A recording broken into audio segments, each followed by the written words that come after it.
Praise lord. యేసుక్రీస్తు నామంలో ప్రతి ఒక్కరికి వందనాలు, శుభాశీస్సులు. పరిశుద్ధ గ్రంథం నుండి 102వ కీర్తన. యెహోవా, నా ప్రార్థన ఆలకింపుము, నా మొర నీ యొద్దకు చేరనిమ్ము. నా కష్టదినమున నాకు విముఖుడవై యుండకుము. నాకు చెవియొగ్గుము, నేను మొరలిడివాడను, త్వరపడి నాకుత్తరమిమ్ము. పొగ ఎగిరిపోవునట్లుగా నా దినములు తరిగిపోవుచున్నవి. పొయ్యిలోనిది కాలిపోవునట్లు నా ఎముకలు కాలిపోయున్నవి. ఎండదెబ్బ నాకు వాడిన గడ్డివలె నా హృదయము వాడిపోయున్నది. భోజనము చేయుటకే నేను మరచిపోవుచున్నాను. నా మూలుగుల శబ్దము వలన నా ఎముకలు నా దేహమునకు అంటుకొని పోవినవి. నేను అడవిలోని గూడబాతును పోలియున్నాను. పాడైన స్థలములలోని పడికెట్టువలె యున్నాను.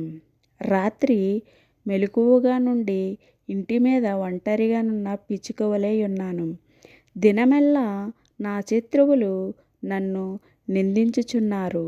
నా మీద ఎర్రు కోపము గలవారు నా పేరు శపించుచుందురు. నా కోపాగ్నిని బట్టియు నీ ఆగ్రహమును బట్టియు బూడిదను ఆహారముగా భుజించుచున్నాను. నా పానీయముతో కన్నీళ్లు కలుపుకొనుచున్నాను. నీవు నన్ను పైకెత్తి పారవేసియున్నావు. నా దినములు సాగిపోవినవి. నీడను పోలియున్నాను. గడ్డివలె నేను వాడియున్నాను. యెహోవా, నీవు నిత్యము సింహాసీనుడవు. నీవు నీ నామస్మరణ తరతరములుండును. నీవు లేచి సీయోనును కరుణించెదవు. దాని మీద దయచూపుటకు కాలము వచ్చెను, నిర్ణయకాలమే వచ్చెను. దాని రాళ్ళు నీ సేవకులకు ప్రియములు. వారు దాని మట్టిని కనికరించెదరు. అప్పుడు అన్యజనులు యెహోవా నామమునకు, భూరాజులందరూ నీ మహిమకును భయపడెదరు. ఏలయనగా యెహోవా సీయోనును కట్టియున్నాడు. ఆయన తన మహిమతో ప్రత్యక్షమాయెను. ఆయన దిక్కులేని దరిద్రుల ప్రార్థన నిరాకరింపక వారి ప్రార్థన వైపు తిరిగియున్నాడు. యెహోవాను సేవించుటకై జనులను రాజ్యములను కూర్చబడినప్పుడు మనుషులు సీయోనులో యెహోవా నామఘనతను, యెరూషలేములో ఆయన స్తోత్రమును ప్రకటించునట్లు చెరలోని ఉన్నవారు మూలుగులను వినుటకును, చావునకు విధింపబడిన వారిని విడిపించుటకును ఆయన తన ఉత్తమమైన పరిశుద్ధ ఆలయము నుండి వంగి చూచెననియు, ఆకాశము నుండి భూమిని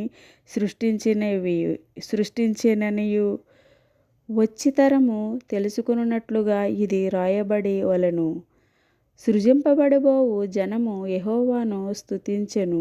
నేను ప్రయాణము చేయుచుండగా ఆయన నా బలము కృంగజేసెను.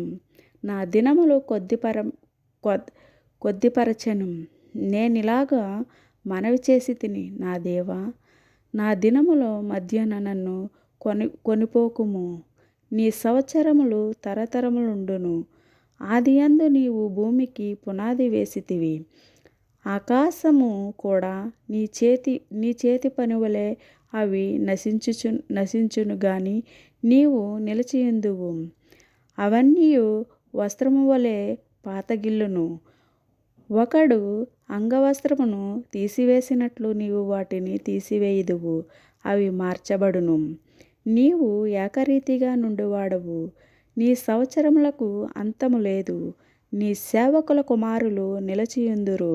వారి సంతానము నీ సన్నిధిని స్థిరపరచబడును. దేవుని పరిశుద్ధ వాక్యము దీవించునుగాక. వీడియో నచ్చితే లైక్ చేయండి, కామెంట్ చేయండి, సబ్స్క్రైబ్ చేసుకోండి.